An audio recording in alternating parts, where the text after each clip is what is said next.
Apa artinya adzikru? Adzikru itu artinya mengingat atau peringatan. Kenapa?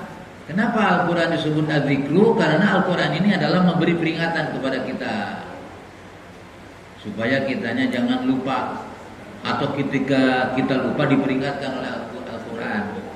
Makanya Al-Quran disebut adzikru. Allah mengatakan, a'udzubillahi minasyaitonirrajim, inna nahnu nazzalna dzikra wa inna lahu lahafidun. Sesungguhnya kami telah menurunkan adzikr.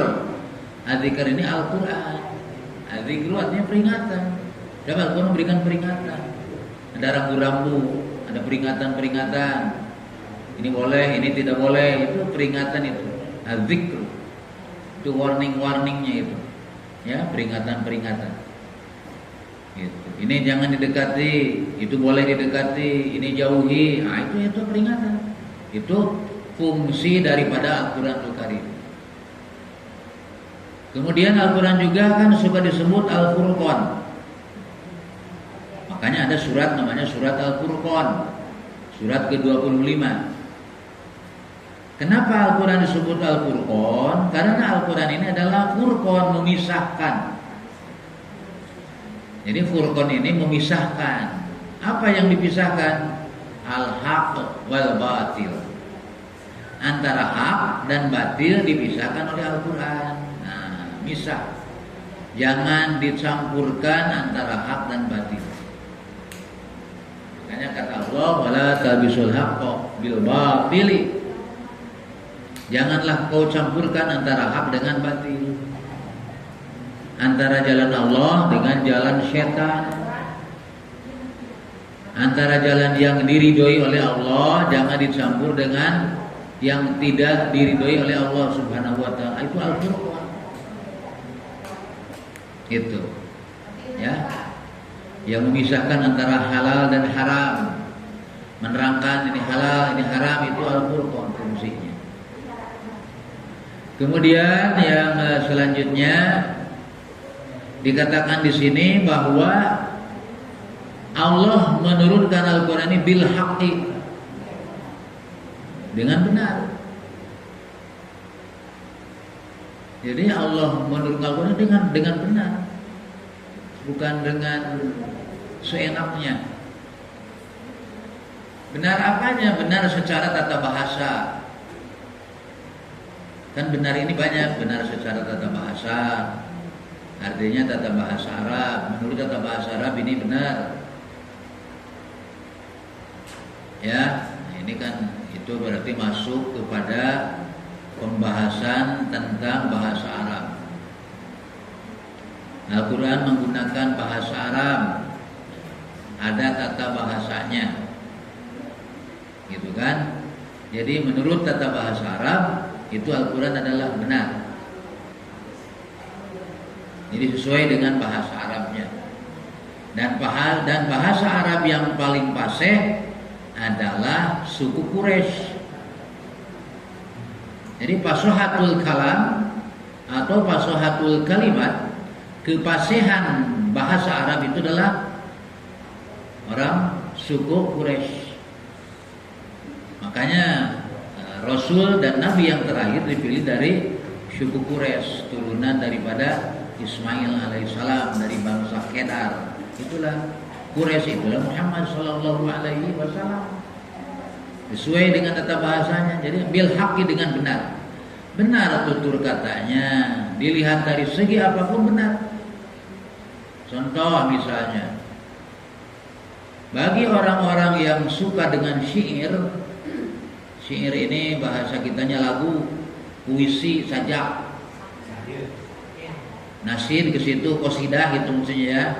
Nasyid, qasidah, syair, sajak. Itu di dalam Al-Qur'an mengandung itu, mengandung sajak. Sajak sendiri itu bahasa Arab. Kita nyebutnya sajak kan, pakai ka, sajak. Itu bahasa Arab. As-saj'u, as-saj'u pakai ain. As-saj'u pakai ain. Sin, jim, ain. Saj'a, saj'a. Cuma karena kita lidahnya lidah gemblong, makan gemblong tidak makan korma, ya kan? Jadi sulit menyebut sajak. Jadi sajak. Asalnya nikmat jadi nikmat. Asalnya dakwah ain jadi dakwah. Hati-hati nanti da'i jadi daki nanti ya. Nah, ini karena beda lidah. Ya, orang makan kurma, dagingnya daging onta, kita makan gemblong, jojorong, surabi, dagingnya daging kebo. Jadi beda. Padahal tadinya as-saja'u, sajak. Nah, jadi ternyata memang dari Arab. Contoh misal nih, secara bahasa ya. Kita baca aja ini indahnya bahasa Al-Qur'an. Surat Al-Ikhlas saja, Al-Ikhlas itu bahasanya indah. Al-Ikhlas, qul huwallahu ahad. A'udzubillahi minasyaitonir rajim. Bismillahirrahmanirrahim. Qul huwallahu ahad. Allahus samad. Qalqalanya kubro lagi. Harus de. Ya, kubro. Qul huwallahu ahad. Allahus samad. Lam yalid wa lam yulad wa lam yakul lahu. Ada berapa itu? De tadi ada berapa? Ada 5. Ada 5. Makanya kalau Bapak Ibu mencari dalima, jangan jauh-jauh. Di surat Al-Ikhlas ada dalima itu, dalnya 5. Dalnya ada 5, jadi dalima. Di dalam bahasan ilmu balaghah, ya, ini anak kita kalau pesantren, itu ada yang namanya as-saj'u. As-saj'u itu adalah di akhir kata hurufnya sama. Qul huwallahu ahad, ayat pertama. Allahus samad. Jadi sama dah semua. Ya kan? Banyak tidak itu surat-surat di dalam Al-Qur'an yang seperti itu banyak. Al-Qari'ah, Mal-Qari'ah, wa ma adraka mal-Qari'ah. Kamar butoh itu as-saj'u bahasanya. Itu di dalam disiplin itu namanya ilmu balaghah. Nah, ya kan badi, ilmu badi di dalamnya ada bahasan tentang as-saj'u. Qul a'udzu birabbin nas, malikin nas, ilahin nas, min syarril waswasil khannas, alladzi yuwaswisu fi sudurin nas, minal jinnati wan nas. Itu as-saj'u, sajak. Indah itu. Kenapa Al-Qur'an menggunakan kalimat seindah itu, sajak tadi? Karena pada saat itu, pada zaman Rasulullah SAW, mula pertama Al-Quran diturunkan di Mekah itu, kan orang Mekah itu jago-jago sajak, jago syair. Mereka penyair, orangnya syair. Kalau syair, orang tukang syair. Kalau lagunya syair gitu tuh. Kalau kita makan paili, syair teh lagu. Padahal syair mah orang yang melagu gitu. Kalau lagunya syair gitu juga. Song dengan songer. Ada orang makan paili apa dengan singer kan beda ya.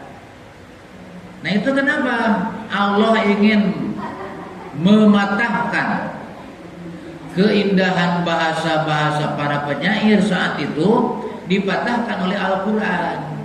Al-Quran juga mengandung syair dengan indahnya bahasa. Makanya di dalam Al-Quran ada surat yang namanya surat Asy-Syu'ara, surat para penyair. Semuanya kalah. kok Muhammad ini kok bisa syair? Kata mereka, kata para ahli syair, kok bisa syair nih Muhammad, hebat amat ini. Siapa yang ngajarin? Ya kan? Siapa yang ngajarin?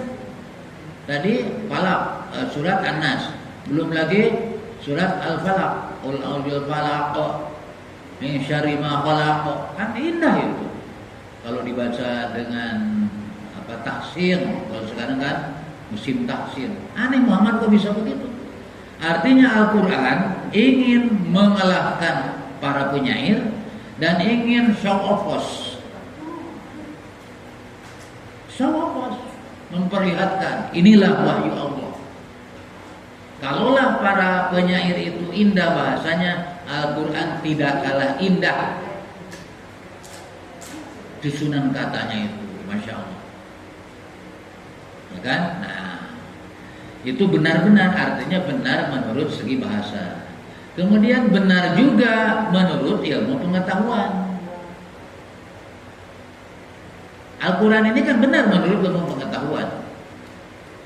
Apa salahnya Al-Quran? Tidak ada yang salah Al-Quran. Inilah kitab suci yang tidak ada campur tangan manusia dan benar bil haqqi, dengan benar. Tadi benar menurut bahasa. Salah satu contoh itu. Belum lagi banyak contoh-contoh yang lainnya. Sekarang benar menurut ilmu pengetahuan. Nah, ya artinya semakin modern alat-alat untuk riset, untuk penelitian kan semakin modern juga kan. Nah, diteliti. Oh benar Al-Quran. Allah mengatakan di dalam Al-Quran surat Ar-Rahman, ya kan? Surat ke-55 Allah mengatakan a'udzubillahi minasyaitonirrajim marajal bahraini yaltaqiyan bainahuma barzakhul la yabghiyan. Itu kan ada ayat itu di dalam Ar-Rahman itu surat ke-55. Marajal bahraini yaltaqiyan. Maraja, Allah membiarkan bahraini, dua lautan, yaltaqiyani, mereka dua laut itu bertemu, tapi bainahuma, antara laut yang ini dan yang ini, barzakhul la yabghiyan, ada barzakh. Barzakh ini pemisah. La yabghiyan, satu laut dengan laut yang kedua ini la yabghiyan, tidak saling nyampur. Bisa nggak? Bisa. Aneh kan? Kok bisa begitu? Allah Subhanahu wa ta'ala baru diyakini oleh para ahli riset, peneliti. Kok bisa tahu ya Muhammad ini? Ya kan? Kok bisa tahu dari mana? Sekolahnya di mana Nabi Muhammad? Di Gua Hiro doang, bukan di akademi, bukan di Unsera, bukan di Unbaja, bukan di UWI, bukan di UIN, di Gua Hiro. Nah, semester pertama di Gua Hiro, ya kan? Masya Allah. Kemudian Allah memberitahukan umat manusia proses kejadian manusia. Proses kejadian manusia kan itu biologi kan begitu. Dari nutfah katanya kan begitu ya, campur dengan apa? Induk telur dari istri, lantas jadi segumpal darah jadi daging merungkus tulang, terus jadilah manusia. Nah, surat Al-Mu'minun.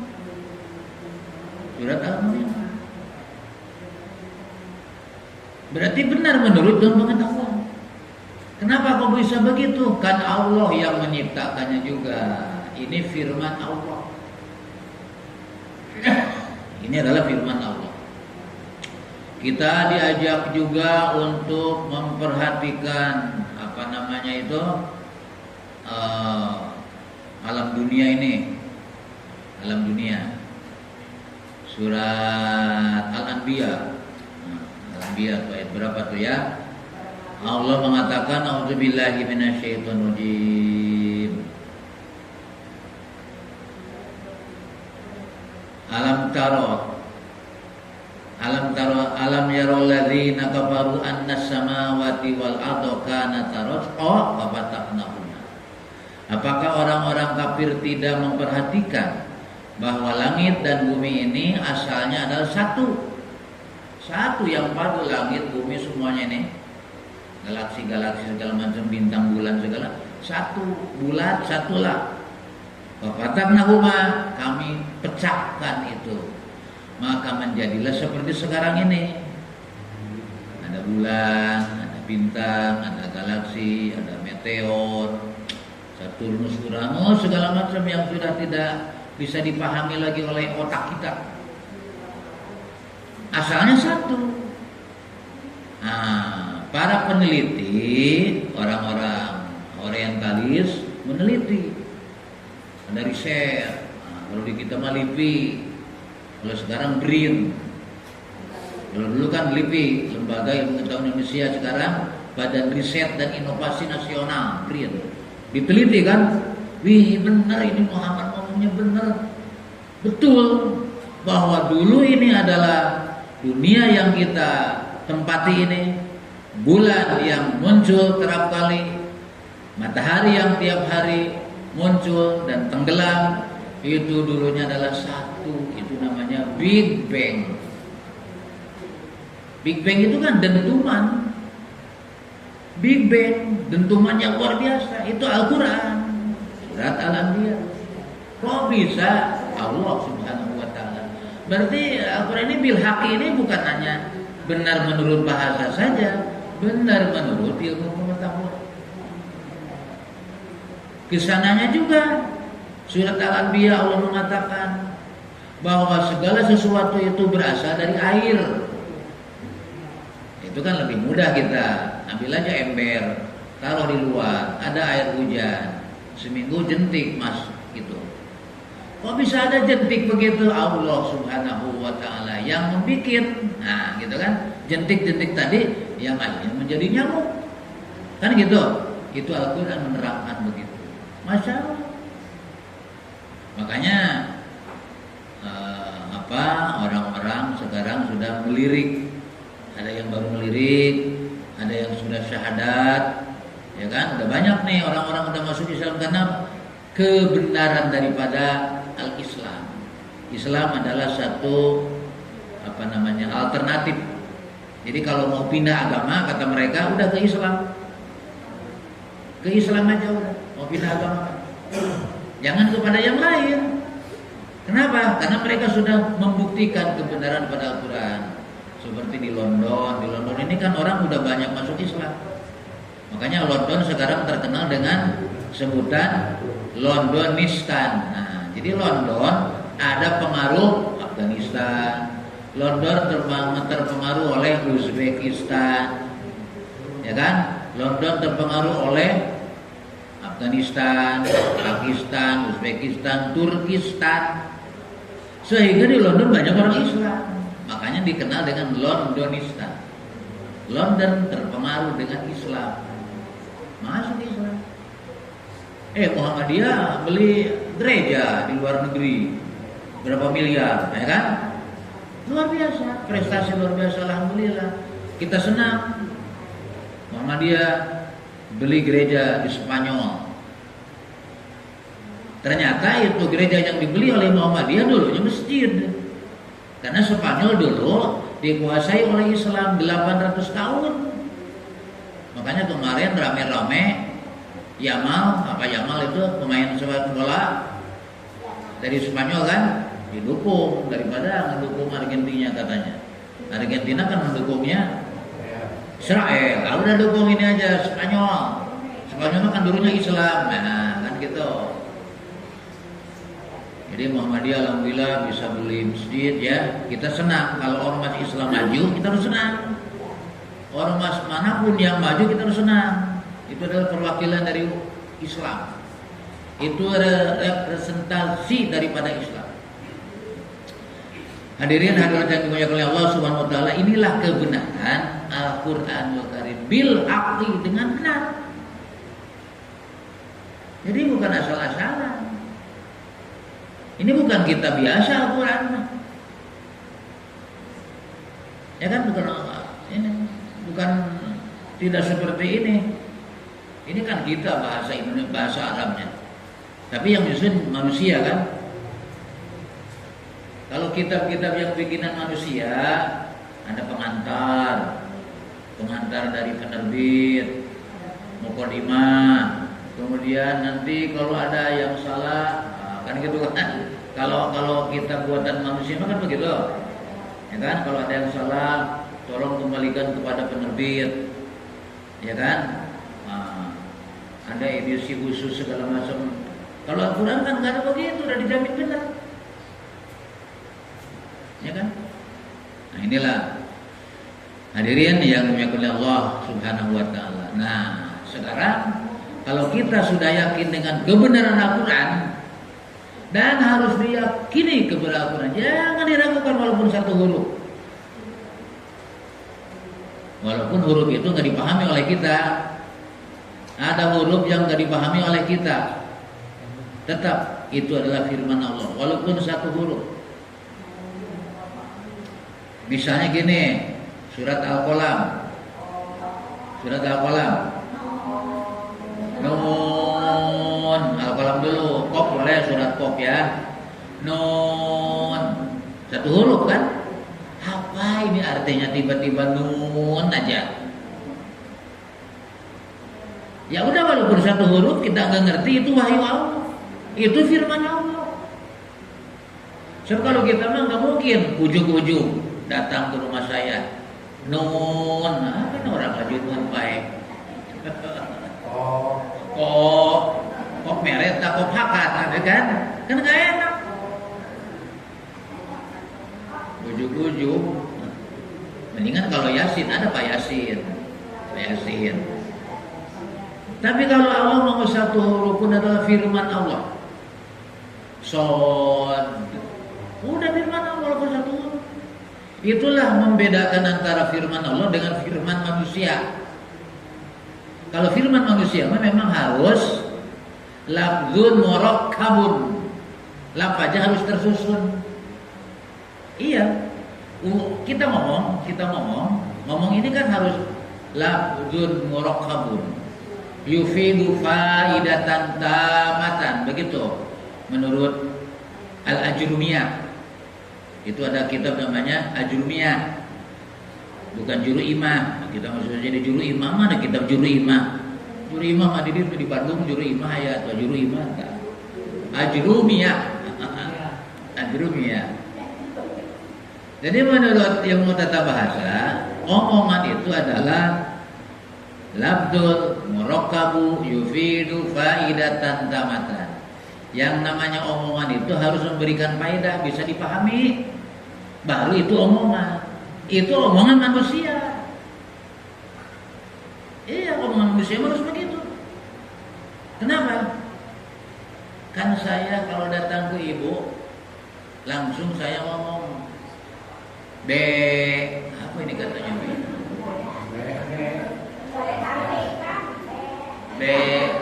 Kan lupa bisa belekan segala macam, bisa belikan kan. Jadi kalau omongan manusia mah harus lafzul murakkab tersusun omongannya. Kalau B ditambah O jadi box, tambah X jadi box, O berarti box sorengan.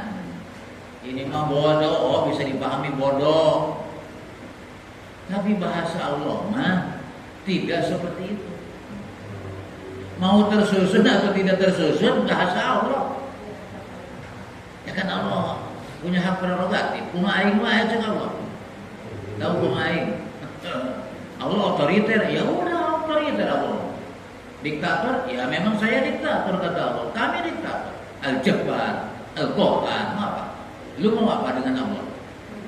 Saya ngomong begini kata Allah, aku ngomong begini kata Allah. Ya udah, ini kan firman saya. Nun, Shad, Qaf, nggak ngerti. Itulah firman Allah mah.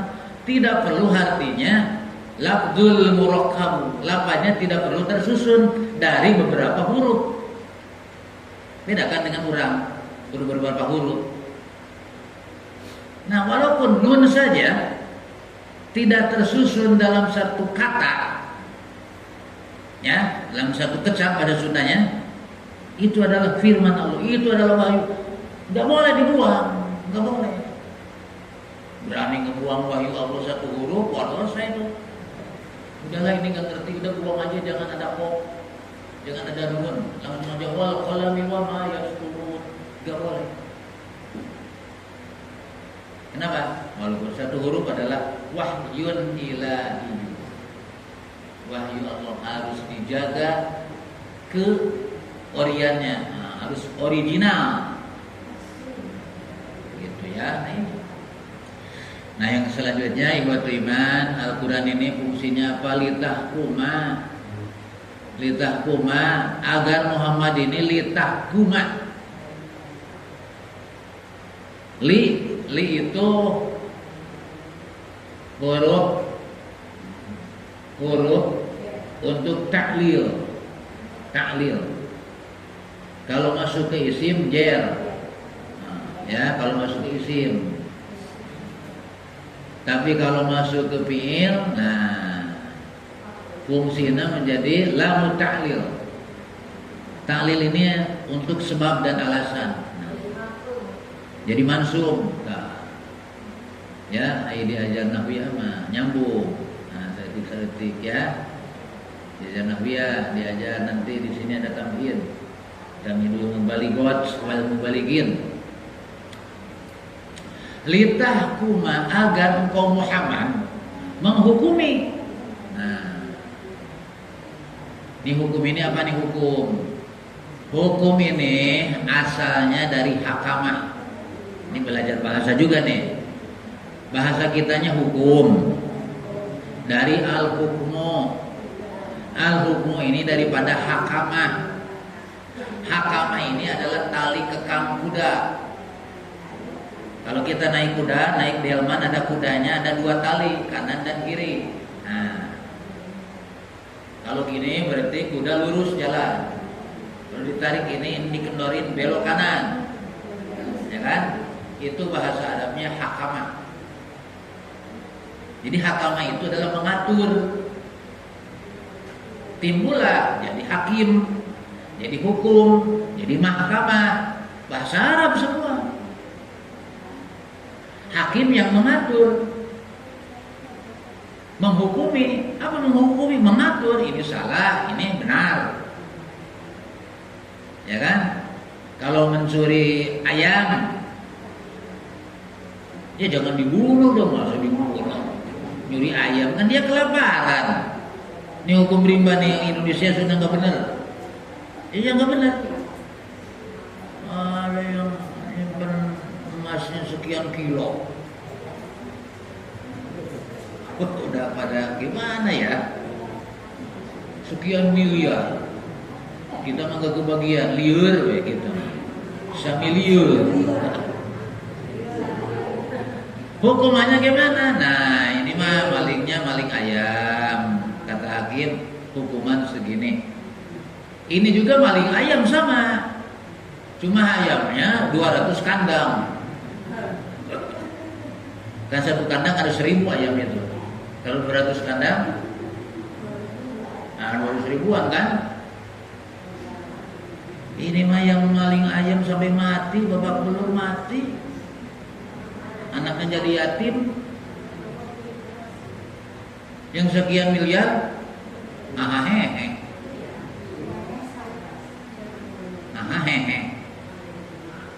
Nah, hakim harus menghukumi yang benar. Gitu kan? Nah, litahkuma agar Muhammad ini menjadi hakim, menghukumi manusia. Nah, artinya apa? Mengatur perilaku manusia, muamalah. Muamalah itu diatur oleh Nabi. Mana bukti Nabi mengatur muamalah manusia?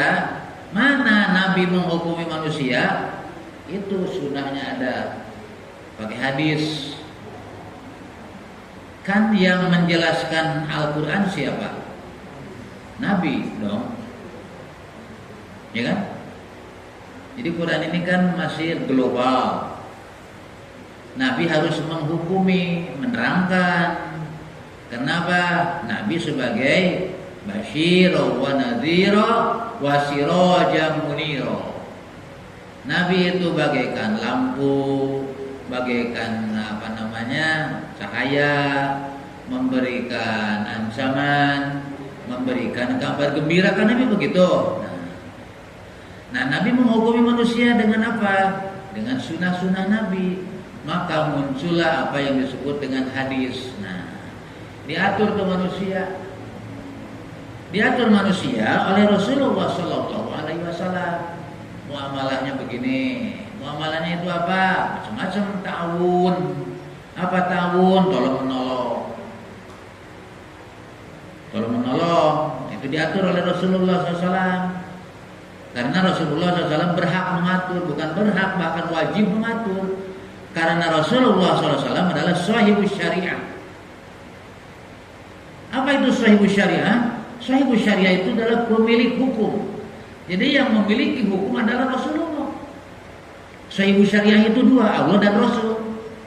Kalau kita pelaksana, eksekutif hukum Allah. Kita yang melaksanakan hukum Allah. Kita sholat.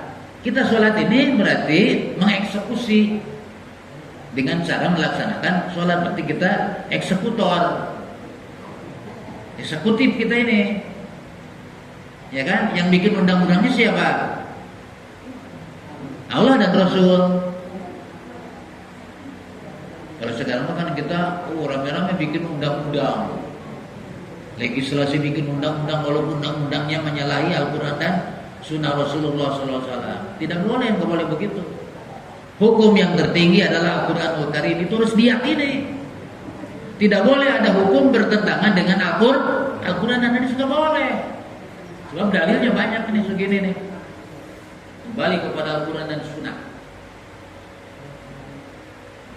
Nah, Nabi mengatur. Nah, makanya aturan-aturan Rasulullah harus dipatuhi.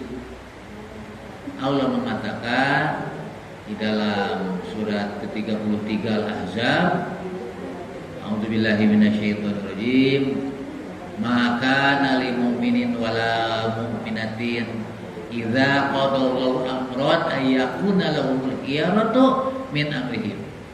Tidak pantas bagi mukmin, baik laki-laki maupun perempuan, memilih-milih ketentuan Allah dan Rasul. Jadi kalau Allah telah menetapkan begini, ya jangan dipilih-pilih.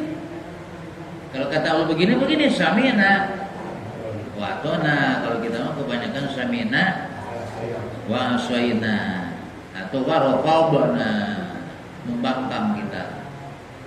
Diatur muamalah, tolong menolong. Nah, tolong menolong ayat Al-Qur'annya apa? Wa ta'awanu 'alal birri wat taqwa wa la ta'awanu 'alal itsmi wa taqullah. Itu kan ayat tentang tolong menolong.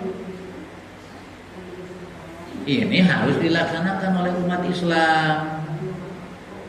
Komunitas terkecil kita lah di Persatuan Islam, tolong menolong, peduli. Kan tolong menolong kan peduli kan? Peduli sesama. Solidaritas. Bukan hanya solid, tapi solidaritas. Kan begitu? Itu yang namanya persatuan. Ada yang sakit, tengok. Wa idza marida fa'udhu, wa idza mata fatba'hu. Apabila teman kamu sakit, tengok. Kalau nengok kan,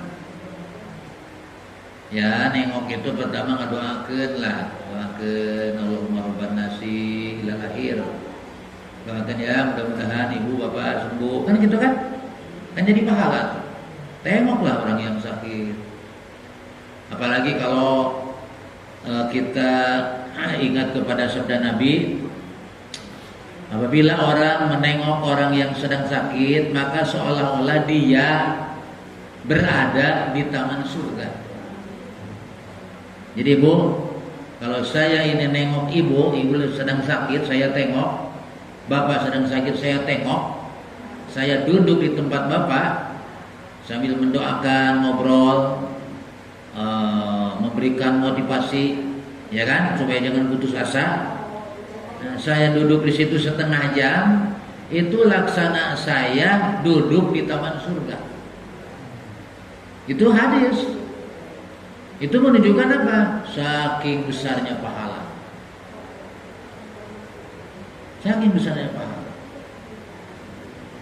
Jadi itulah kepedulian kita.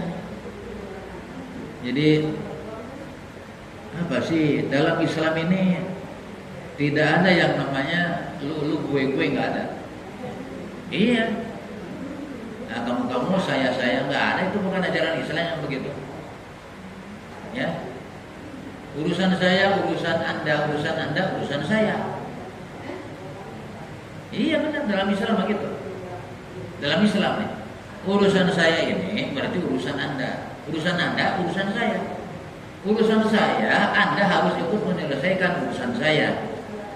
Urusan Anda, urusan Bapak, saya pun harus ikut menyelesaikan urusan Bapak.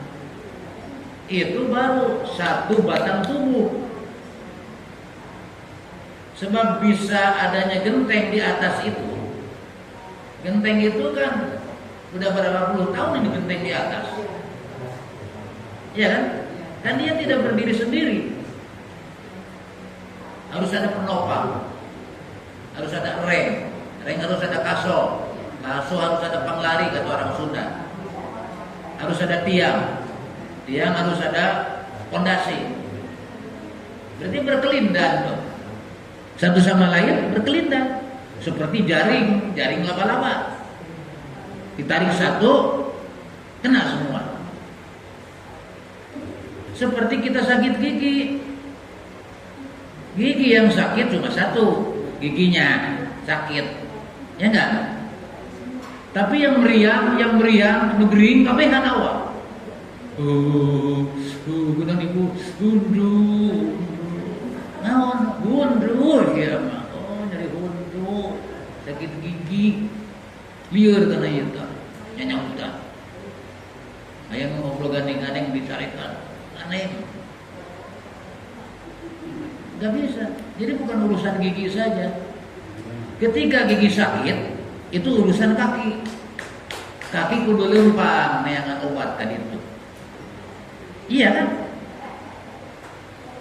Iya. Aku sabodo dia bae dia huntu rek ompong tarik nang sabodo dia. Cek huntu.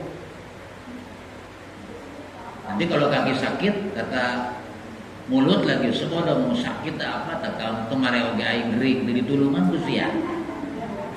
Sabodo rek gering tak makannya suku sia. Rek romeheun naon tak kadieu sabodo hakat bae ku dia. Bagaimana kalau batang tubuh sudah saling begitu? Sabodo. Hancurlah yang namanya persatuan itu. Hancurlah bangunan.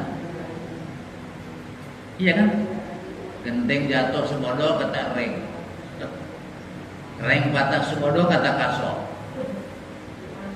Gak bisa begitu, tahu, dijelaskan oleh Nabi. Nah, ya kan, bagaimana Rasulullah SAW supaya satu sama lain saling peduli. Ada yang sakit tadi tengok. Ya, kalau ada kemampuan kasih obat. Kalau tidak doa aja. Doa juga kan obat. Doa juga obat Pak. Kita nih kadang-kadang kalau sakit laju bayi ingat karena pel bayi atau dah. Dahulukan dulu ingat Allah, lapor Allah. Ya Allah saya sakit, saya terima ini. Ujian dari Engkau, mudah-mudahan saya sabar. Kan gitu. Kita malah juga ya kan orang panik obat segala macam. Lapor dulu sama Allah. Innalillahi wa inna ilaihi. Ada yang mati, bukan ada yang mati. Idza asabatum musibatun qalu innalillahi wa inna ilaihi raji'un. Kalau musibah ucapkan innalillahi, bukan ada yang mati. Jadi lapor dulu sama Allah. Sebab sakit juga adalah urusan Allah menguji kita. Ada manfaatnya, ada sakit itu. Pertama, kifarat dosa. Jadi dosa kita ini dihapus karena kitanya sakit. Yang penting kitanya sabar. Tetangganya nengok kita, nah, ditengok, assalamualaikum, apa sakit ya? Iya, sakit apa? Sakit ini, doain, ini obatnya, kan gitu, ya kan? Doain sama kita. Itu di KS tuh, waktu itu saya ditawari oleh Pak Asep, Dokter Asep, yang udah pindah ke Bandung, Ketua PD Persis Kota Serang. Cuma keburu beliaunya pindah ke Bandung. Itu beliau sudah merencanakan di rumah sakit apa namanya, Sari Asih ya, Budi Asih ya. Kalau Sari Asih kan dekat tol ya. Nah, kan beliau di Budi Asih. Ustaz, nanti mah kita adakan ini, katanya ada orang spesial mendoakan pasien. Jadi datang ke tiap kamar. Oke, siap, saya bilang. Yo, siapa? Rekrut. Ya, oke, siap. Beliau kan waktu itu direkturnya kan, direktur rumah sakit Budi Asih. Ya. Tapi nggak sempat dilaksanakan, beliau keburu kan dikontrak ya, habis kontrak ya pindah ke Bandung. Kalau di KS dilaksanakan nih, ada Sadram Doni lulusan STID Dewan Dakwah. Jadi beliau di rumah sakit KS. Nah, nanti waktu kita nengok Abah Haji Uding ada kan, ketemu ya, itu Ramdhani itu pengurus Dewan Dakwah Kabupaten Serang dan juga provinsi. Jadi beliau itu di rumah sakitnya bagian itu mau memberikan motivasi terhadap pasien, sekaligus mendoakan. So memang pasien itu harus seperti itu. Jangan kalah sama rumah sakit misionaris. Nah, misionaris kan begitu, ya kan? Kenapa? Ternyata memang doa juga adalah obat. Apalagi kalau doa disebut doa mukhul ibadah. Doa itu sumbernya, sumsumnya ibadah itu doa. Makanya kalau kita sakit, segeralah lapor kepada Allah, berdoa. Orang yang bingung, doakan dia, muamalah. Pokoknya kalau ada kesusahan itu kita harus peduli. Makanya di Persatuan Islam ada yang namanya bidang garapan sosial. Nah, alhamdulillah kita peduli bukan hanya internal saja, tapi eksternal. Peduli dengan gas, gerakan nama soleh, bikin apa, takjil, ya takjil, makanan takjil kan. Nah itu juga peduli. Nah ya terus dipelihara dan terus ditingkatkan kepedulian kita. Ya. Sebab kita satu badan dan kita diperintahkan oleh Allah dan Rasulullah SAW untuk saling solidaritas. Gitu. Apa namanya kalau di tentara mah apa itu? Jiwa-jiwa korsa ya, ada kan? Jiwa-jiwa korsa. Kalau tentara begitu bu, jiwa-jiwa korsanya itu. Ya, jadi satu kompi itu. Ya kan, satu sama lain itu memang satu badan lah. Nah, itu harus ditumbuhkan gitu, harus ditumbuhkan seperti itu. Nah ini kembali bahwa Allah menurunkan Al-Quran kepada Nabi Muhammad dengan benar agar Nabi Muhammad menghukumi, artinya mengatur tadi apa tadi itu hakama, tali kekang kuda namanya hakama, yang mengatur perjalanan kuda. Ya kan, bisa lurus, bisa belok kanan, belok kiri. Nah, itu hakama. Nah, hukum juga mengatur. Dan karakter hukum ini memaksa. Hukum ini memaksa. Kenapa memaksa? Lah kan tali kan harus memaksa. Tarik ke sini biar kuda belok. Tarik ke sini biar kuda belok ke sini, kan memaksa. Makanya hukum memaksa sifatnya. Bukan cuma kamu. Hukum sifatnya memaksa. Contoh begini. Kata Allah sholat, ya sholat. Boleh kita minta dispensasi. Sementara kitanya tidak head.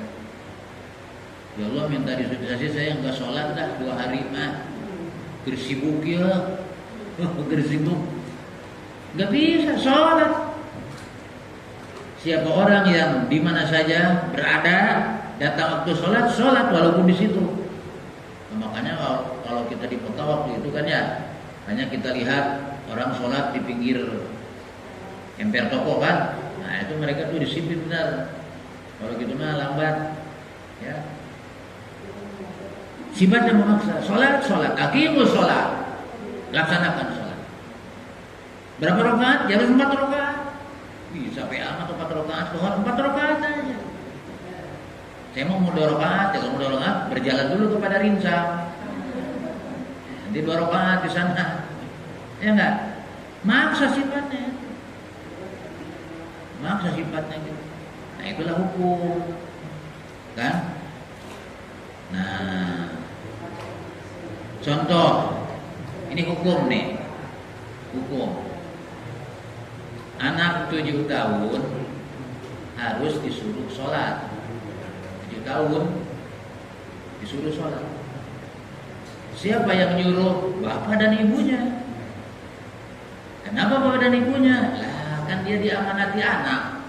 Anak ini bukan hanya dikasih makan doang, dikasih makan MBG aja, urusan sholatnya nggak diatur, kan gitu kan? Nah, suruh atau diajak sama bapaknya, ya nak ke masjid kita sholat. Ketika anak umur 10 tahun nih, anak umur 10 tahun nggak mau sholat, harus diapakan? Pukul, ya kan? Dipukul.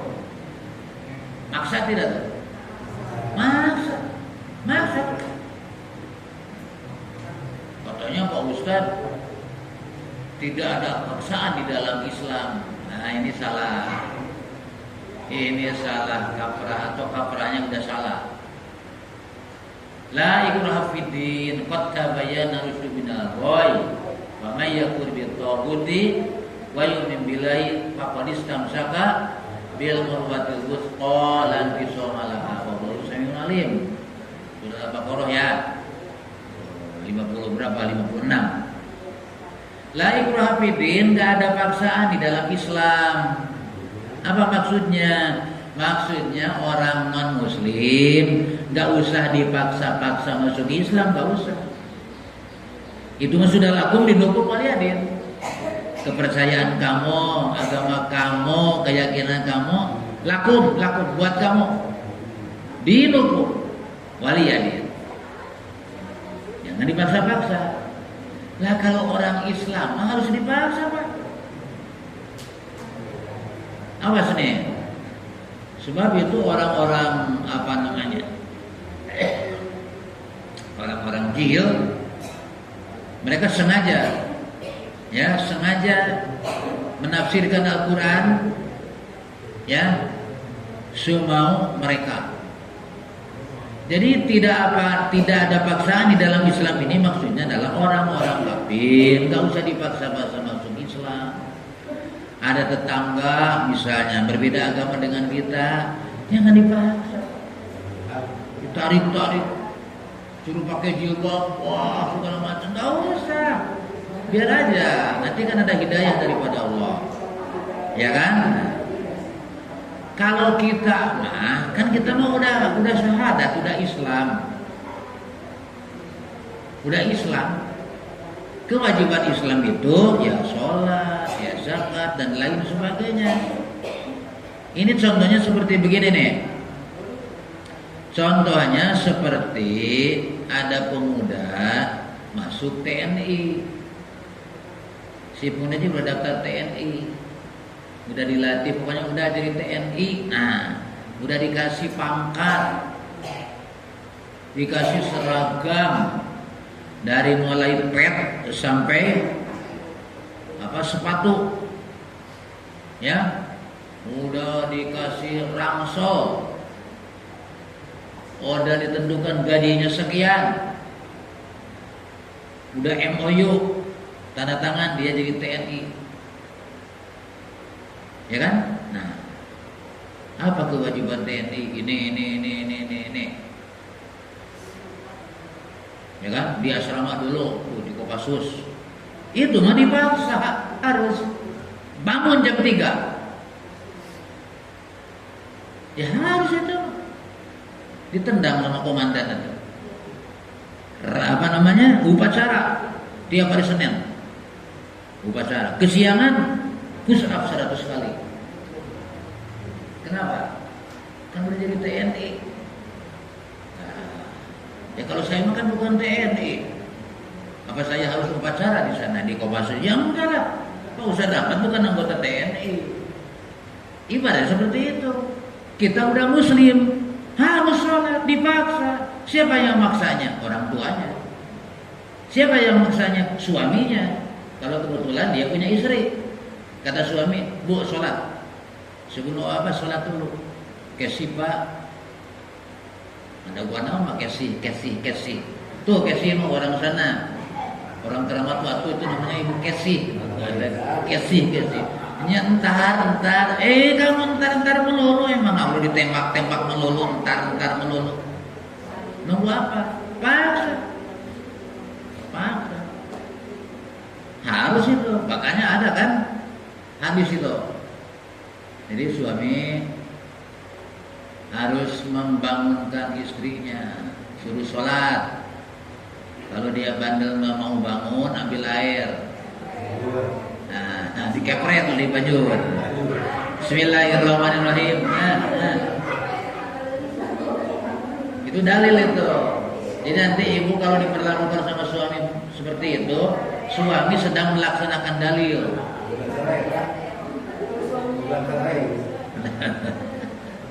Ya nanti ada lagi, ya kan? Gitu. Kenapa harus dipaksa? Kan udah asyhadu an la ilaha illallah wa asyhadu anna Muhammadar Rasulullah, udah jadi anggota. Seperti jadi anggota Persistri. Nah, hak dan kewajiban menjadi anggota Persistri apa? Harus ngaji. Nah kan gitu kan? Harus ini harus itu. Kan itu tuh. Ada ibu-ibu bukan anggota Persistri, yaitu biarkan aja, nggak perlu dipaksa-paksa. Nah, jadi kita memaknai la ikraha fiddin, tidak ada paksaan dalam Islam itu adalah untuk orang luar jangan dipaksa-maksa masuk Islam. Kalau yang udah Muslim harus dipaksa. Zaman Umar bin Khattab, orang Islam tidak mau bayar zakat, mau diperangi itu. Siapa orang yang memisahkan antara zakat dan sholat, aku akan perangi, kata Umar bin Khattab. Berarti harus dipaksa. Rasulullah Shallallahu Alaihi Wasallam ada hadisnya. Kata Nabi nih, ya kan? Itu Nabi kan senantiasa menjadi imam sholat, Nabi imam. Satu ketika karena orang-orang nih nggak tahu apa sebabnya, agak malas-malas ke masjid. Apa kata Nabi? Udah kamu aja yang imam, sahabat disuruh imam. Saya mau bawa kayu bakar dan akan saya bakar rumah-rumah orang akan saya bakar kalau mereka tidak mau berjamaah sholat di masjid. Itu kan bapak-bapak sudah tahu hadisnya itu kan? Nah, ini Nabi sifatnya maksa. Ya kalau dipaksa masuk surga mah kan diajak ke surga. Kan Nabi nggak ngajak ke surga, dipaksa supaya orang mau berjamaah. Tuh. Jadi kalau sudah jadi Muslim, memang ada konsekuensi hukumnya begitu. Wih, amat jadi Muslim. Nah, kan ada orang mualaf keluar lagi dari Islam karena masuk Islamnya dia nggak ngerti. Asup Islam itu lantaran ayat cewek gadis cantik, anak pak kiai, ya pura-pura masuk Islam, belum masuk Islam sadar be. Begitu asup Islam harus sholat, sebelum sholat dihitan dulu, waduh alangkah sakitnya dihitan, ya kan harus sholat, kalau punya duit harus diangkat, aduh repot, keluar lagi dari Islam. Makanya sebelum orang jadi mualaf, terangkan dulu nih Islam. Kita jangan dulu gembira kalau ada orang mau masuk Islam, jangan dulu. Karena bukan kita suudzon. Banyak ceritanya, termasuk saya udah mengalami 3 kali sama si mualaf itu. Akhirnya mau hilang jadi alap-alap. Ya 3 kali saya. Ya kan? Kan kita mah husnudzon melulu. Senang kalau ada orang masuk Islam, dikasih makan segala macam. Dikasih makan enak segala macam, di tempat tidur segala macam, disuruh ngaji enggak mau. Disuruh pengajian enggak mau. Kita sholat Islam berjamaah, dia malah mancing coba. Gimana kayak begitu? Diusir sama masyarakat di Gunung Gunung. Usir. Ngapain orang kita? Orang Islam juga banyak yang begitu. Jadi kalau ada orang mau masuk Islam, bawa, didik sama kita. Apa motivasinya mau masuk Islam? Ya kan? Wih, karena Allah bagus, karena Allah mah. Anda sudah tahu Islam? Belum. Ajar 2 tahun dan diajari Islam. Saya ketemu orang Malang, udah punya anak 3 atau 4. Orang Ciamas, orang Medan, maaf ya, kebetulan orang sana. Masuk Islam katanya, kawin sama orang Ciamas, udah punya anak 3 kalau nggak salah. Dia ajak sholat sama saya, nggak mau. Saya paksa. Bapak ini orang Islam, harus sholat wajib. Ikut sholat. Ya kan, sholatnya juga belum benar. Kok Bapak sholatnya kayak begitu? Ya memang sholat saya begini Pak. Nggak pernah ngaji, enggak. Ya salah Bapak, saya bilang. Masuk Islam nggak tahu ngaji, nggak segala macam. Ngaji dulu. Ngajinya di mana Pak? Di rumah saya, saya bilang. Ini yang nomor HP saya. 24 jam datang ke rumah saya. Di mana nih alamatnya? Penuntung pada itu. Sampai saya ini nggak pernah datang. Hanya dia begitu. Nah, makanya kalau ada yang masuk Islam jangan senang dulu, didik dulu. Jadi kita kasih ilmu dulu. Nah, adapun hidayah itu urusan Allah Subhanahu wa taala. Kita mah hanya menyampaikan. Kan? Apalagi kita harus hati-hati sebab kepandaian mereka adalah berpura-pura masuk Islam tapi ada udang di balik batu gitu. Nah, ibu-ibu yang dimuliakan oleh Allah Subhanahu wa taala, itu satu ayat tentang Al-Qur'anul Karim. Kemudian ayat-ayat yang lain di antaranya surat Al-Qadar ya, yang sudah kita hafal ayatnya. Surat Al-Qadar itu apa itu ayatnya, Bu? Inna anzalnahu fi lailatil. Oke, udah itu mah ya. Nggak usah dibahas. Sekarang ayatnya surat ini, surat Al-Baqarah atau surat ini dulu nih. Surat Ad-Dukhan, surat Ad-Dukhan. Nah, surat Ad-Dukhan. Surat Ad-Dukhan.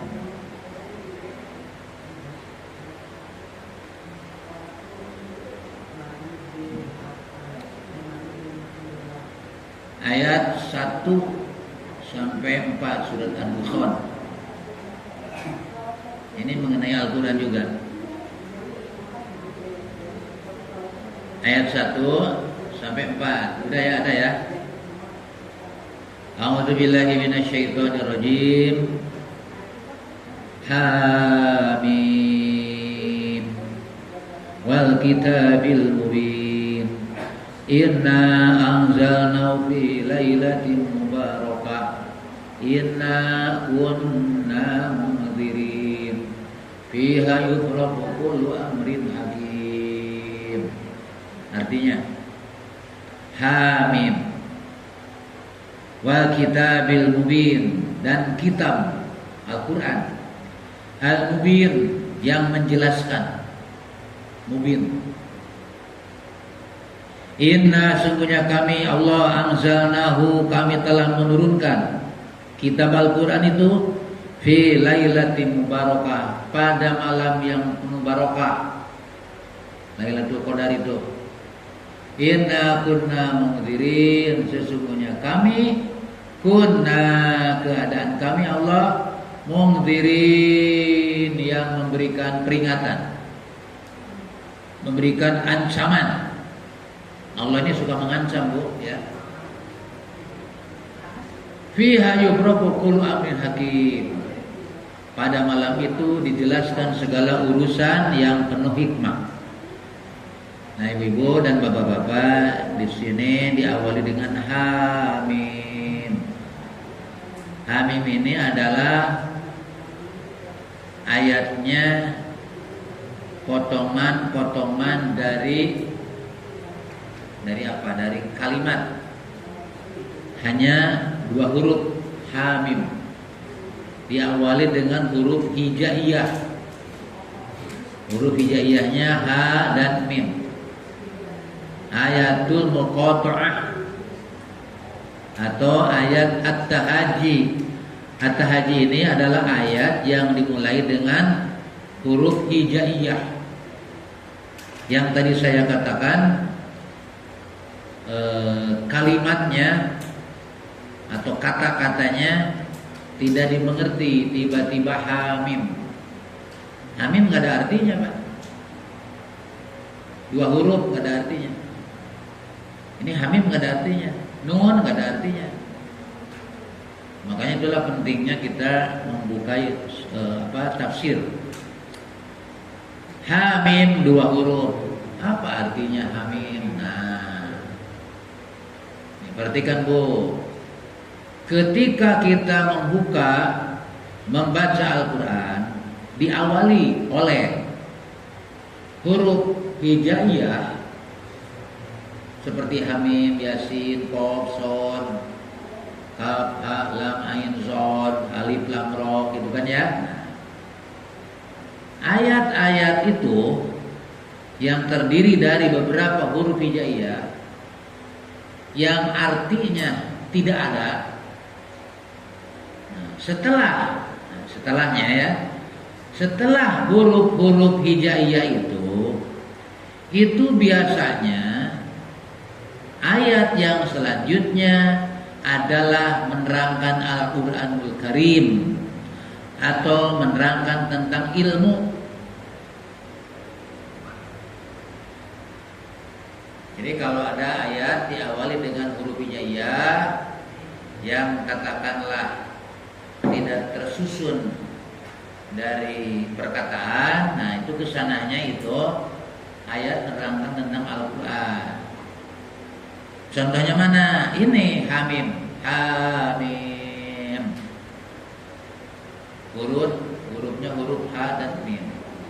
Lanjutannya ke sana wal kitabil mubin. Nah, demi kitab Al-Quran al-mubin yang menjelaskan. Yasin wal Quranil hakim. Alif lam mim. Dzalikal kitabul la raiba fiih. Jadi setelah huruf-huruf hijaiyah, ayat yang selanjutnya adalah menerangkan tentang Al-Quranul Karim atau menerangkan tentang ilmu pengetahuan. Seperti surat Al-Qalam tadi, nun wal qalami wa ma yasturun. Wal qalami demi kolam, pena. Wa ma yasturun, dan apa yang mereka tulis. Kalau tulis menulis berarti ilmu urusannya. Inilah hebatnya Al-Quran. Nah, kenapa sih Allah menggunakan beberapa huruf hijaiyah di dalam Al-Quran di awal surat? Nah, kata para mufasir, ini adalah untuk meminta perhatian kepada orang yang membaca Quran, juga kepada orang yang mendengarkan bacaan Al-Quran. Jadi supaya kita yang mendengar ini memperhatikan, ada apa nih? Hamim, apa sih artinya hamim? Apa artinya yasin, nun? Nah, jadi supaya kita ini memperhatikan Al-Quran. Ya, gitu kan? Nah, gitu tuh. Itu fungsinya. Adapun artinya, nah, ini kan salah satu di antara ayat yang disebut dengan ayatnya mutasyabihat. Ayat yang memang sulit untuk diterjemahkan atau diterangkan ya. Ini namanya mutasyabihat. Berbeda dengan ayat muhkamat. Kalau ayat muhkamat mah ayatnya jelas. Begitu dibaca paham. Aqimus shalah, dirikan salat, paham.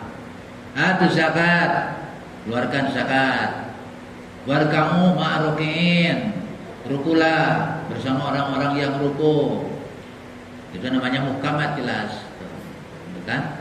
Kalau ini, nah ini termasuk ayat-ayat yang sulit untuk dijelaskan. Makanya para mufasir suka mengatakan wallahu a'lam bimuradih. Allah lebih tahu tentang maksud daripada amin, yasin dan lain sebagainya. Memang ada yang mengartikan,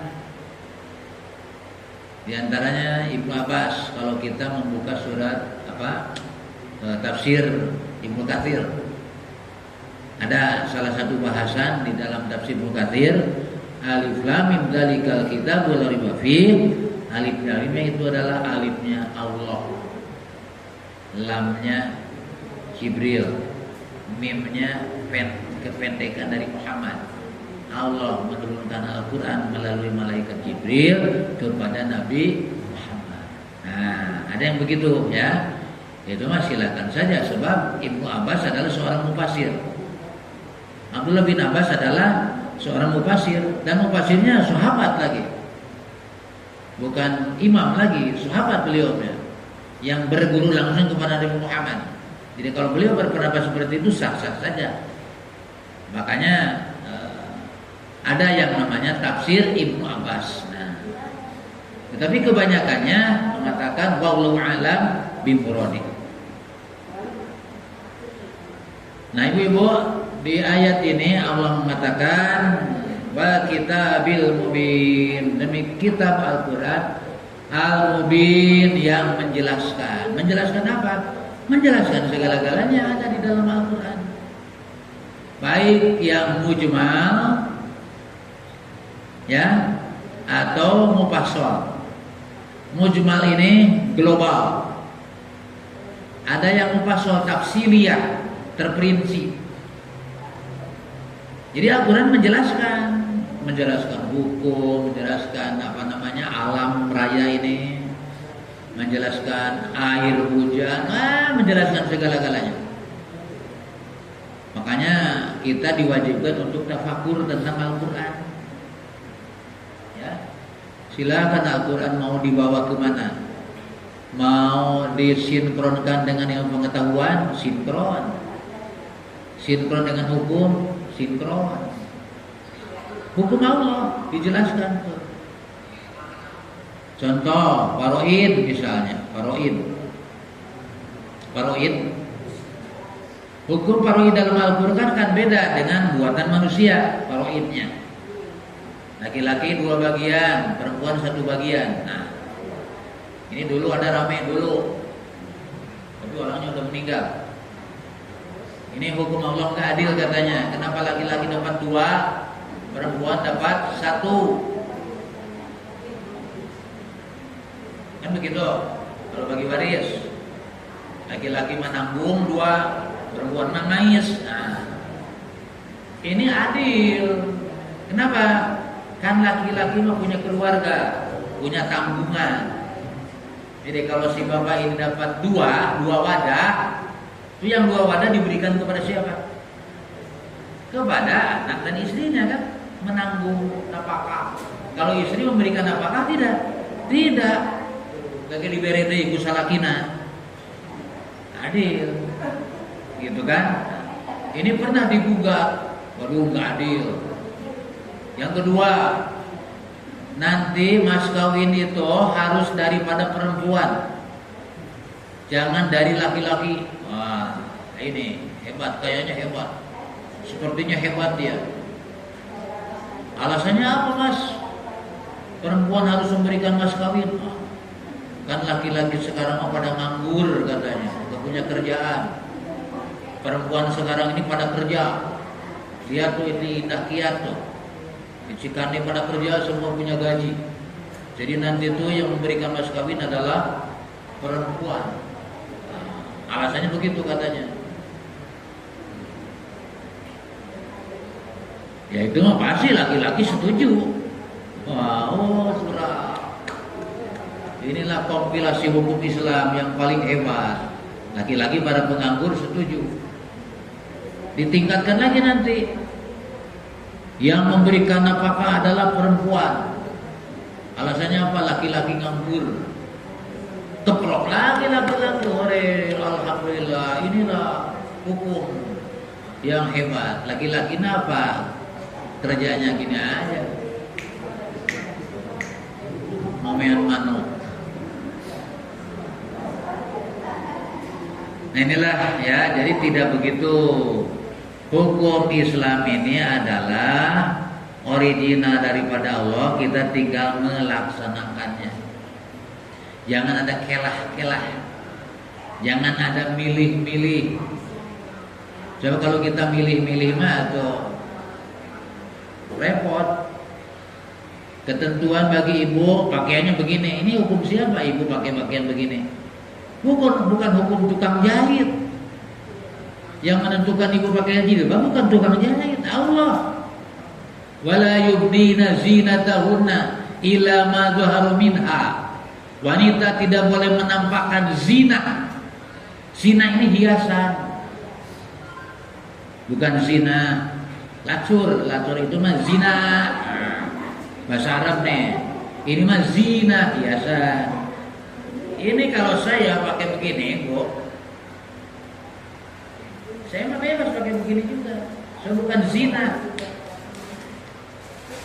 Bukan perhiasan. Iya bapak kabita gitu tangan saya.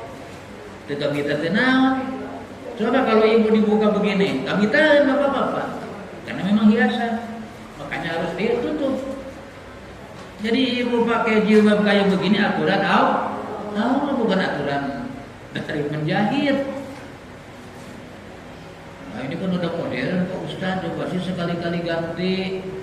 Bapak-bapak pakai jilbab, ibu-ibu pakai lepis kayak begini. Nanti kerjanya juga lain. Ibu-ibu nyin sumur kayak mah. Nanti pakaian anak kayak gitu tuh. Ibu-ibu macul meren. Supaya adil sekalian, dikumpul naik takal kalapa kadinya. Itu adalah semuanya sudah diatur, diterangkan oleh Allah Subhanahu wa taala di dalam Al-Qur'anul Karim.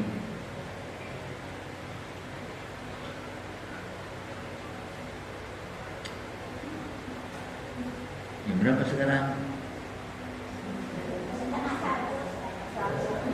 Ya, setengah 11. Ya ini mah saya lihat itu sama setengah 1. Lihat ini juga dari tadi mau jam tangan nggak pakai jam tangan, untung ada ini. Nah, makanya kemana-mana ada HP. Nah, jadi adalah tingkatkan kita ketakwaan kita, kepedulian kita ya terhadap bersama Muslim semuanya gitu tuh ya. Terakhir, buka dulu Bu. Terakhir nih. Surat apa nih? Surat Maryam. Surat ke-19.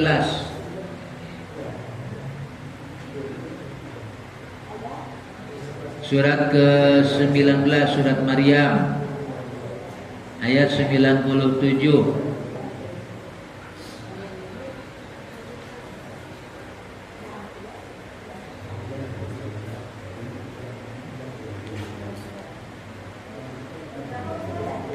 Ayat 97.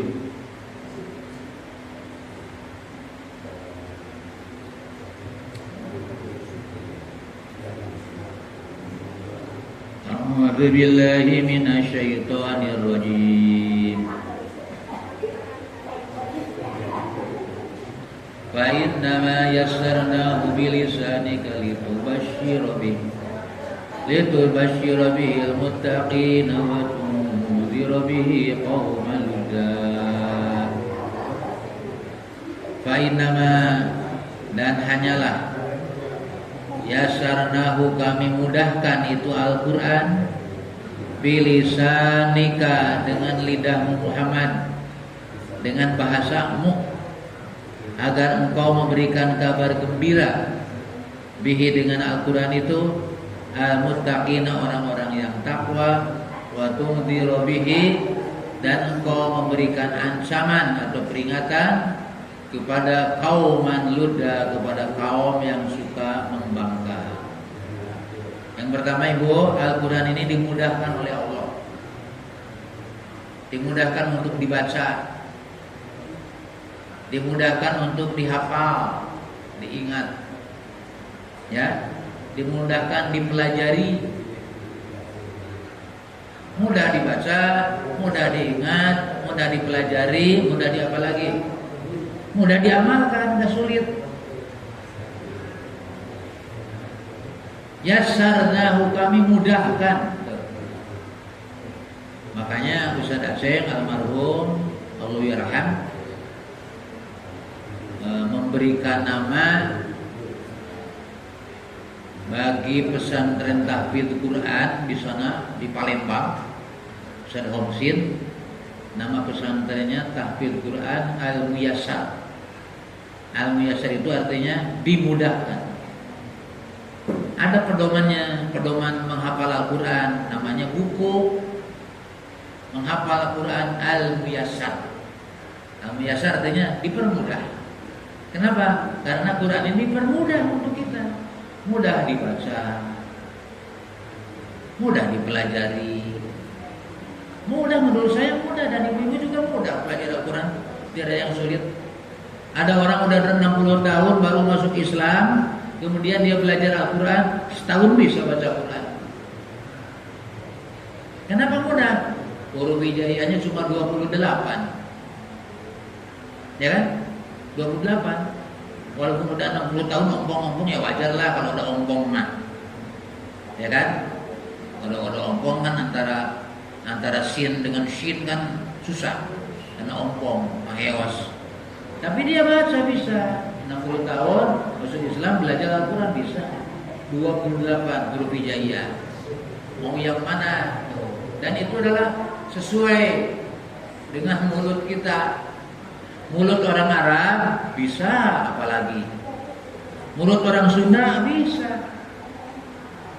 Apa tidak bisa mengatakan kho? Kho. Ibu sok ngarehak tara osok taeta rehak.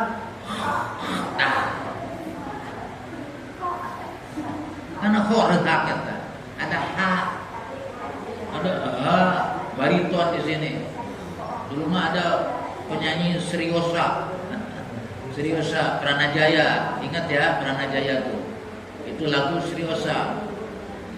Ini kalau anak muda nggak tahu lagu Sriosa, kalau bapak kita nggak tahu, itu kan bariton. Di sini nih, huruf ada ada ha, ada kho, mudah. Ada dal, ada za, ada sin, ada shin, monyong, ayam monyong, ada monyong, shin. Awas ya ulang ada harsa sagon. Lagi makan harsa sagon nyebut shin atau muncrat tadi itu. Cuma orang Sunda katanya paling sulit mengatakan fa. Fa mestinya harus ada hamas fa, bukan pa. Nah, orang Sunda pa fa hamas. Bisa. Untung ibu, untung ya Al-Quran pakai bahasa Arab.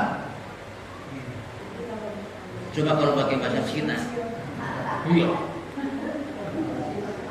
ya kan?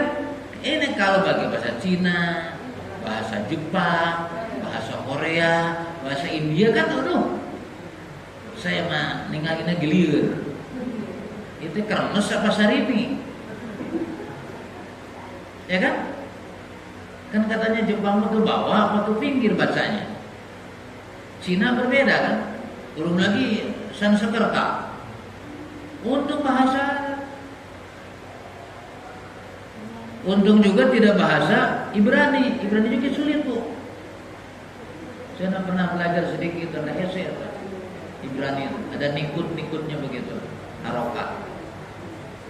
Untung bahasa Arab tidak pelajari. Inilah keindahan, kehebatan wahyu Al-Quran. semua orang bisa melafalkan Al-Quran. Kalau ada cadel-cadel dikit wajar. Orang Prancis baca Quran cadel dikit wajarlah. Kan bukan orang Tures, orang Prancis, tapi bisa. Di Prancis bisa orang azan. Makanya untung ini Al-Quran bahasa Arab. Quranan Arabiyya la'allakum ta'qilun. Quran ini bahasa Arab supaya bisa dipikirkan. Tata bahasanya mudah. Gak usah hafal alfiyah. Kalau hafal alfiyah memang harus puluhan tahun. Bahasa Arab aja yang praktis, tata bahasa Arab. Sorofnya segala macam. Nah, Pak Ustaz udah tua katanya. Jangan mengambil bisanya, mengambil pahalanya aja. Belajar itu adalah berpahala walaupun tidak sampai bisa. Yang penting pahalanya dapat. Jadi untung Quran pakai bahasa Arab. Tuh. Kan itu mah bahasa Jepang katanya kan tiap ada benda yang baru itu ada huruf baru. Komputer. Kalau kita menulisnya kan komputer. Kalau bahasa Jepang pakai gambar, belum pakai gambar. Pokoknya sulit. Makanya untung alhamdulillah Al-Quran mah bahasa Arab mudah dipelajari. Ini dalilnya yassarnahu. Kami mudahkan Al-Quran untuk dipelajari. Bahkan bukan hanya itu, dihafal. Ya, ada yang hafal. Makanya Quran nggak bisa dipalsu. Begitu ada Quran yang dipalsu, oh ketahuan. Sebab ada penghafal Al-Quran. Andai kata sedunia ini Al-Quran dimusnahkan, kumpulkan ya Quran ya, sedunia dimusnahkan, dibakar, ya kan? Pabrik pencetakan Quran nggak ada, tenang aja, karena ada orang-orang yang hafal Quran. Hafalkan itu apa? Kumpulkan orang yang hafal Quran sedunia oleh Oki, bukan Oki. Udah lama gak ke Oki, bukan Oki yang rumah makan. Kan ibu mah terangna Oki rumah makan ya. Organisasi Konferensi Islam Neta disingkat Oki, bukan organ komering ilir, awas deh. Karena kali itu oku, tak organ komering ulu kali itu. Kumpulkan oleh Oki, Rabitul Alam Islami kumpul. Para hafid Al-Quran kumpul. Terus susun lagi itu Al-Quran ditulis lagi. Coba kalau kitab yang lain dibakar semuanya, kitab-kitab yang lain selain Al-Quran, adakah orang yang hafal Bible? Ya kan? Tidak dijamin. Kalau Quran dijamin. Inna nahnu nazzalna dzikra wa inna lahu lahafizun. Dijamin, dijaga oleh Allah. Allah yang menjaganya. Nah inilah hebatnya. Dan mudah dipelajari gitu. Siapa? Orang kafir bisa mempelajari Al-Quran? Bisa, silakan. Tidak haram orang kafir mempelajari Al-Quran, tidak. Sebab Al-Quran intinya bacaan. Ya kan? Al-Quran disebut Al-Quran artinya apa? Bacaan kan? Boleh orang kafir baca Quran? Boleh, silakan. Silakan saja. Adapun dapat hidayah beriman atau tidak itu mah urusan hidayah Allah. Kalau orang Arab bisa bahasa Arab tapi kafir zaman dulu kan bisa baca Quran, silakan. Cuma dia tidak mendapatkan rohnya daripada Al-Quran. Jadi Al-Quran bisa dipelajari oleh siapapun. Nah, karena memang bahasa Arab. Ini dalilnya. Yassarnahu, kami mudahkan Al-Quran ini ya untuk dipelajari oleh kita semuanya. Dan itulah Bu ya. Jadi hari ini kita memperkuat keimanan kita tentang Al-Quran. Banyak dalil-dalil dan dibuka lagi nanti bukunya di rumah yang sudah punya buku ini ya. Ini adalah dalil-dalil tentang bagaimana keimanan kita kepada Al-Quranul Karim. Barangkali itu saja dulu yang dapat saya sampaikan hari ini karena waktunya sudah cukup. Ya, sekali lagi kesimpulannya Buya, mudah-mudahan kita diperteguh keimanan kita terhadap Al-Quran. Kemudian bersama muslim kita saling solidaritas, setia kawan, tolong menolong, ya, bahu membahu, curhat-curhat. Kalau ada yang curhat itu dengarkan baik-baik, ya. Dan kita harus mengetahui keluhan-keluhan bersama kita, ya. Jadi kalau ada yang curhat itu boleh dicarikan. Ya, iya, kalau ada orang datang ke kita curhat, berarti kita ini dihargai oleh orang itu. Dia dekat kepada kita, bisa dan tidak bisanya memberikan arahan, problem solving itu lain lagi, itu kan? Itu kan kata orang Sunda, lamun batur minta bolong-bolong, ya dibong-bolong, bolong-bolongnya kasihlah arahan-arahan. Kan gitu ya. Sebab kemana lagi kita mau curhat kalau bukan kepada sesamanya. Barangkali itu, mohon maaf atas segala kekeliruan dari awal sampai akhir. Ditutup dengan doa Rabbana atina fid dunya hasanah wa fil akhirati hasanah wa qina adzabannar. Wassalamualaikum warahmatullahi wabarakatuh.